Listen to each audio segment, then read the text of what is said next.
Bismillahirrahmanirrahim. Assalamualaikum warahmatullahi wabarakatuh. Jumpa lagi dalam pembelajaran bahasa Arab dalam program Sekolah Arab Digital. Kemarin kita sudah bahas tentang materi jamak, di mana jamak dibagi ke dalam dua bagian, yakni jamak salim dan jamak taksir. Dan masing-masing dari jamak salim dan taksir juga terdiri dari dua bagian, yakni ada salim mudzakkar dan muannats, juga ada taksir mudzakkar dan muannats.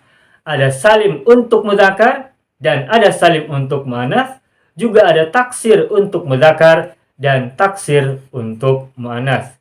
Nah, kali ini kita akan mulai bahasan tentang jamak, kita rinci satu persatu. Dan kita akan mulai bahasan tentang jamak ini dari jamak salim mudzakkar atau dari jamak mudzakkar salim. Sebenarnya bahasan tentang jamak mudzakkar salim sudah pernah kita bahas pada materi-materi jauh sebelum ini. Akan tetapi karena materinya sudah lama, maka pada kesempatan kali ini kita akan ulas lagi secara khusus dengan harapan kita semakin memahami, menguasai, dan bisa menggunakannya dalam kalimat-kalimat yang kelak akan kita buat nanti. Baik, silakan lihat ke papan tulis. Di sini sudah saya tuliskan una. Una adalah pola untuk membuat jamak salim lil mudzakkar atau salim untuk mudzakkar atau jamak mudzakkar salim. Jadi dengan cara menempatkan una setelah kata yang akan kita jamakan, tepat setelah huruf terakhir dari kata yang akan kita ubah menjadi jamak. Misalnya kata muslimun, huruf terakhirnya adalah mim, mun. Maka setelah huruf mim terakhir itu, tambahkan una. yakni muslimun menjadi muslimuna. Mujtahidun, huruf terakhirnya dun, dal. Maka tambahkan una setelahnya, setelah dal, maka menjadi mujtahiduna. Muhandisun, muhandisuna, dan seterusnya. Nah, jadi cara membuat jamak salim mudzakkar atau jamak mudzakkar salim caranya sangat mudah, yakni dengan menambahkan una setelah huruf terakhir dari kata yang hendak kita ubah ke bentuk jamak. Pertanyaannya, kapankah pola jamak salim mudzakkar atau jamak mudzakkar salim ini digunakan? Nah, inilah yang akan kita bahas pada pertemuan kita kali ini. Kapankah pola una atau jamak mudzakkar salim digunakan? Nah, yang pertama adalah kalau kita menemukan kata atau isim yang huruf pertamanya berupa mim berharokat dhammah, maka pola jamaknya pasti harus menggunakan jamak mudzakkar salim, yakni dengan menambahkan una di ujung kata. Saya ulangi. Kalau kita menemukan isim atau menemukan kata, tepatnya isim, yang huruf pertamanya berupa huruf mim berharokat dhammah, huruf pertamanya harus mim, dan mim itu harokatnya harus dhammah. Mim dan dhammah alias mu, maka pola jamaknya harus menggunakan una di ujung kata. Wajib, tidak ada pilihan yang lain. Semisal tadi muslimun, muslimuna, muhandisun, muhandisuna, mujtahidun, mujtahiduna. Saya akan tuliskan, silakan lihat. Jadi yang pertama adalah apabila kita menemukan kata yang huruf pertamanya berupa mim berharokat dhammah. Huruf pertamanya harus mim, dan harokat dari mim ini harus dhammah. Bukan fathah, bukan kasroh. Harus dhammah dan harus huruf mim. Harus huruf mim dan harus dhammah harokatnya. Nah, jika kita menemukan kata yang huruf pertamanya mim berharokat dhammah alias mu, maka pola jamaknya harus menggunakan pola jamak mudzakkar salim, yakni dengan menambahkan una di ujung kata. Maka muslimun menjadi muslimuna. Contoh yang lain misalkan muhandisun, depannya huruf mim berharokat dhammah juga. Maka muhandisun menjadi muhandisuna. Mujtahidun, mujtahiduna. Mu'minun, mu'minuna. Muhaiminun, muhaiminuna. Muallimun, muallimuna. Mudarrisun, mudarrisuna, dan seterusnya. Yang pertama. Jadi yang pertama adalah kalau kita menemukan isim yang huruf pertamanya berupa mim berharokat dhammah alias mu.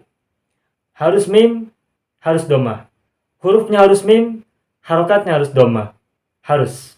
Nah, kalau kita menemukan kata yang huruf pertamanya mim dhammah alias mu, maka cara membuat jamaknya adalah dengan menggunakan penambahan una di ujung kata itu, alias menggunakan pola jamak mudzakkar salim. Yang pertama. Yang kedua, kapan pola jamak mudzakkar salim ini digunakan? Yang kedua adalah ketika menemukan isim yang hurufnya terdiri dari 4 huruf. Kita hitung. Fa 1, lam 2, alif 3, ha 4. Berarti ada 4 huruf. Nah, kalau kita menemukan isim yang terdiri dari 4 huruf, terus harokat huruf pertamanya fathah, huruf keduanya juga fathah, bertasdid dan panjang oleh alif. 4 huruf, huruf pertamanya berharokat fathah, keduanya fathah, bertasdid dan panjang oleh alif, maka pola jamaknya juga harus menggunakan pola una, jamak mudzakkar salim. 4 huruf, huruf pertamanya fathah, huruf keduanya fathah, bertasdid, panjang, maka pola jamaknya adalah una juga. Falahun, falahuna. Sebagai pengingat, kita sebut aja begini. 4 huruf, fathah, fathah, tasdid, panjang. Begitu pengingatnya. Jadi yang kedua ini cirinya adalah 4 huruf, fathah, fathah, tasdid, panjang. Kalau fathah berarti panjangnya oleh alif. Jadi kita sebut saja fathah, fathah, tasdid, panjang. Nah, maka pola jamaknya harus menggunakan una, pola una. Maka falahun jamaknya adalah falahuna. Contoh yang lain misalnya malahun, malahuna. Yang lainnya lagi gowasun, gowasuna. Bawabun, bawabuna. Sammakun, sammakuna. Fattahun, fattahuna. Allamun, allamuna, dan seterusnya.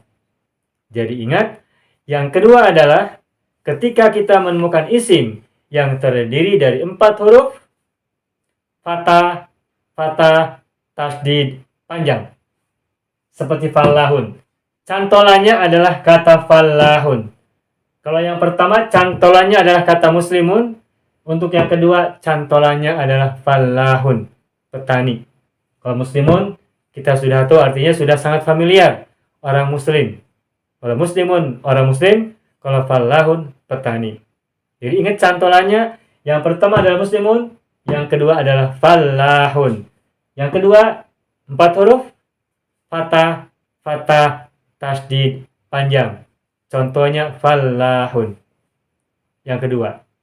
Apa yang ketiga? Yang ketiga adalah, lihat, contohnya adalah ini. Sohafiyun. Nah, kalau kita ingin membuat jamak dari sebuah kata, atau kalau kita ingin mengubah sebuah kata dari mufrad ke jamak, maka yang harus kita lakukan adalah hitung dulu jumlah hurufnya. Kemudian berikutnya perhatikan harokat-harokatnya jika diperlukan. Nah, perhatikan kata sohafiyun. Ada berapa huruf? Coba kita hitung. 1 shod, 2 ha, 3 alif, 4 fa, 5 iya. Jadi ada 5 huruf. Nah, tetapi tidak hanya cukup isim yang terdiri dari 5 huruf. Tapi untuk kata ini ada karakteristik khusus yang unik. Yakni selain ia terdiri dari 5 huruf, yang tidak kalah penting adalah huruf kelimanya, huruf terakhirnya harus berupa ya bertasdid.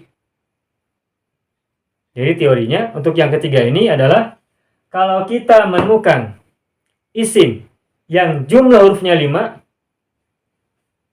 dan huruf terakhirnya, huruf yang kelima berupa ya bertasdid. Huruf kelimanya harus ya bertasdid dan jumlah hurufnya minimal 5. Maka jamaknya juga wajib menggunakan pola una. Saya ulangi. Kalau kita menemukan isim yang terdiri dari 5 huruf dan huruf yang kelimanya alias huruf terakhirnya berupa huruf ya bertasdid, hurufnya 5 dan huruf kelimanya harus ya bertasdid, harus ya bertasdid huruf terakhirnya dan jumlah hurufnya minimal 5, maka pola jamaknya harus menggunakan pola jamak mudzakkar salim, yakni menambahkan una setelah huruf terakhir. Maka kata sohafiyun menjadi sohafiyuna. Contoh yang lain.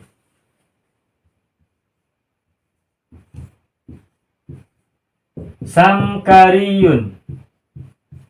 Kita hitung, samkariyun ada berapa huruf? Sin 1, mim 2, kaf 3, ro 4, ya bertasdid 5. Jadi 5 huruf. Terus huruf terakhirnya ya bertasdid. Maka kata samkariyun pola jamaknya adalah menggunakan una di ujungnya. Sehingga kata samkariyun menjadi samkariyuna. Itu contoh yang kedua. Contoh yang lain misalnya adalah hanutiyun. Hanutiyun. Kita hitung jumlah hurufnya. 1 ha, 2 alif, 3 nun, 4 wawu, kelima ta, keenam ya bertasdid. Nah, ini jumlah hurufnya ada 6. Nah, tadi kita sampaikan minimal terdiri dari 5 huruf. Nah, ini pun sama, huruf terakhirnya adalah ya bertasdid. Hanutiyun juga termasuk dalam kategori nomor 3 ini, yakni kalau kita menemukan isim yang terdiri dari minimal 5 huruf dan huruf terakhirnya berupa ya bertasdid, maka pola jamaknya wajib menggunakan una di ujungnya. Sehingga kata hanutiyun, maka jamaknya adalah hanutiyuna.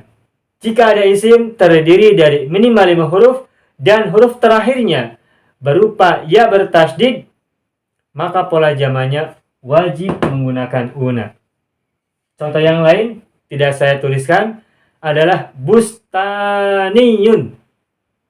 Bustaniyun. Ba, sin, ta, alif, nun, ya. Ada 6 huruf. Bustaniyun, 6 huruf. Nah, bustaniyun artinya tukang kebun. Nah, bustaniyun itu kata yang terdiri dari 6 huruf dan huruf ke-6-nya alias huruf terakhirnya berupa ya bertasdid. Nah, maka kata bustaniyun jamaknya wajib menggunakan una di ujungnya. Sehingga kata bustaniyun menjadi bustaniyuna. Seperti itu.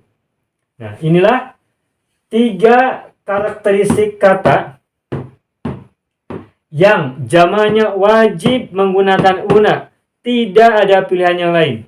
Tidak ada pilihan untuk menggunakan pola jamak taksir, melainkan harus menggunakan pola una alias pola untuk jamak mudzakkar salim. Yang pertama adalah kata yang huruf pertamanya mu, mim dhamma. Yang kedua, kata yang terdiri dari 4 huruf, fathah, tasdid panjang. Dan yang ketiga adalah kata atau isim yang terdiri dari minimal 5 huruf, bisa lebih, dan huruf terakhirnya berupa huruf ya bertasydid, maka kata-kata yang 3 karakteristik ini wajib menggunakan una. Wajib, harus, tidak ada pilihan yang lain. Ini yang karakteristik 1, 2, dan 3. Akan tetapi, nanti kita akan temukan beberapa kata yang lain yang tidak termasuk 3 karakteristik ini, 3 kriteria ini, tetapi dia terkadang menggunakan pola jamak mudzakkar salim. Sebagai contoh, misalnya, kata jahilun. Jahilun ini hurufnya ada 4. Jim, alif, ha, dan lam. Huruf pertamanya fathah dan dipanjangkan oleh alif. Nah, kata jahilun ini jamaknya bisa menggunakan pola una. Sehingga dari jahilun menjadi jahiluna. Contoh yang lainnya adalah kafirun. 4 huruf juga. Huruf pertamanya fathah dan panjang oleh alif. Kafirun. Jamaknya boleh menggunakan pola una, sehingga kafirun menjadi kafiruna. Orang-orang kafir.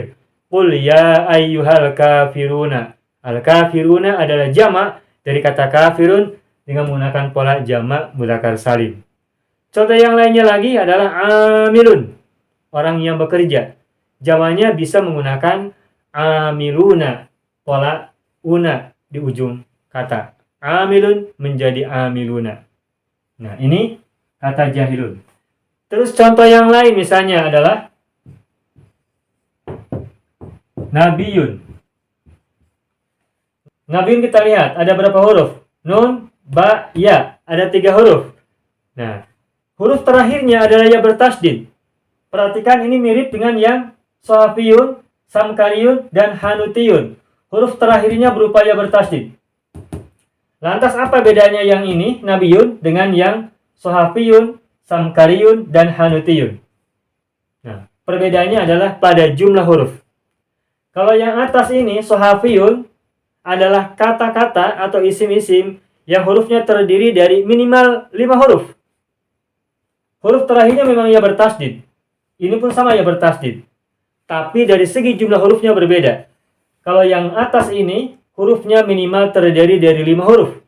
Sedangkan nabiyun, hurufnya terdiri dari 3, sekalipun huruf terakhirnya sama-sama ya bertasydid.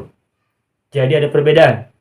Nah, kalau kita menemukan kata yang terdiri dari 3 huruf, dan huruf ketiganya, huruf terakhirnya adalah ya bertasydid, maka pola jamaknya adalah boleh menggunakan pola ini juga. Nabiyun menjadi nabiyuna. Nabiyun, nabiyuna. Tetapi baik jahilun maupun nabiyun dan kata-kata lain yang semisal ini, yang polanya seperti ini, jamaknya boleh menggunakan pola mudzakkar salim. Sifatnya boleh, bukan harus, bukan wajib. Berbeda dengan ini, yang 1, 2, dan 3 harus menggunakan jamak mudzakkar salim alias pola una. Tetapi jahilun, nabiyun boleh menggunakan una dan juga boleh menggunakan pola jamak taksir yang nanti akan kita pelajari setelah ini.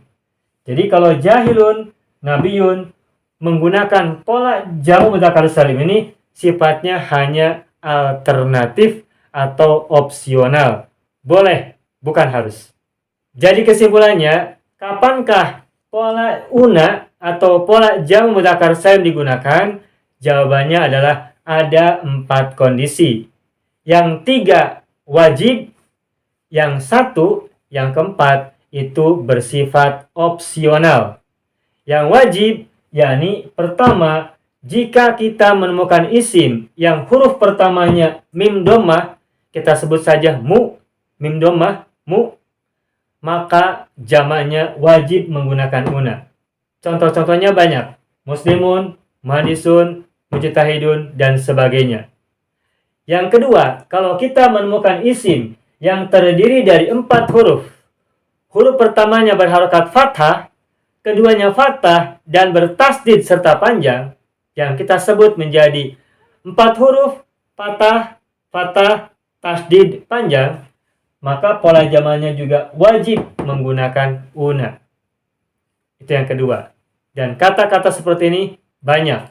Falahun, malahun, gowasun, sammakun, fattahun, dan sebagainya. Yang ketiga, kalau kita menemukan isim yang terdiri dari minimal 5 huruf dan huruf terakhirnya berupa ya bertasdid, maka pola jamaknya wajib atau harus menggunakan pola una, jamak mudzakkar salim. Contohnya sohafiyun, samkariyun, hanutiyun, bustaniyun, dan lain-lainnya. Yang keempat adalah sejumlah kata yang menggunakan jamak mudzakkar salim ini sifatnya adalah opsional.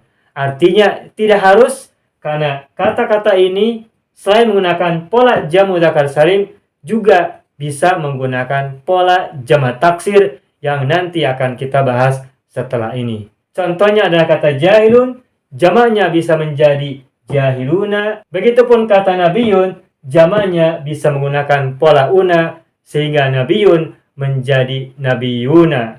Akan tetapi jahilun, nabiyun, dan kata-kata yang semodel dengan mereka berdua itu bisa menggunakan pola jamak taksir yang nanti akan kita bahas setelah ini. Demikian bahasan kita tentang jamak mudzakkar salim. Semoga bahasan kali ini bisa dipahami dengan baik dan juga bisa kita kuasai dengan sempurna. Semangat belajar dan ma'an najah.